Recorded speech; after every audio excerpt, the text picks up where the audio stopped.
దేవునికి మహిమ కలుగును గాక. ఆమె పెనిమిటి ఆమె యందు నమ్మికముంచును అని చెప్పేసి మరి లేఖనాలు చెప్తున్నాయండి. మరి చూడండి తన భర్త ఏ విధముగా నమ్మికముంచుతాడు. చూడండి తన భర్తను ఏ విధముగా మరి ప్రేమిస్తున్నదన్నది ఒకసారి తెలుసుకోవాలండి.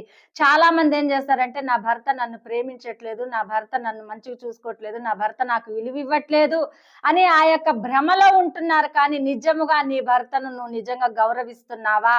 నీ భర్తను ప్రేమిస్తున్నావా? నీ భర్తకి ఇచ్చే ఇలువ నువ్వు ఇస్తున్నావా? లేదా నువ్వు విలువ తీసే విధముగా ఉంటున్నావా? చూడండి చుట్టుపక్కల వారి కొరకు నీ భర్త గురించి నువ్వు వేరుగా చెప్తే నీ విలువ, నీ భర్త విలువ పోయినట్లునండి. మరి ఎలా నిన్ను ప్రేమిస్తాడు నీ భర్త? చూడండి నువ్వు విలువ ఇవ్వనప్పుడు నీ భర్త నిన్ను ఎలా ప్రేమిస్తాడు? ఒక కుటుంబాన్ని కట్టుకోవటం స్త్రీ బాధ్యత అన్నప్పుడు భర్తకు విలువ ఇయ్యకపోతే సమాజం నిన్ను ఎలా ఇలువిస్తుందండి? అత్తమామలైనా, బంధువులైనా, రక్త సంబంధికులైనా ఎలా ఇలువిస్తారు? నీ భర్త నువ్వు గౌరవించినప్పుడు ఆ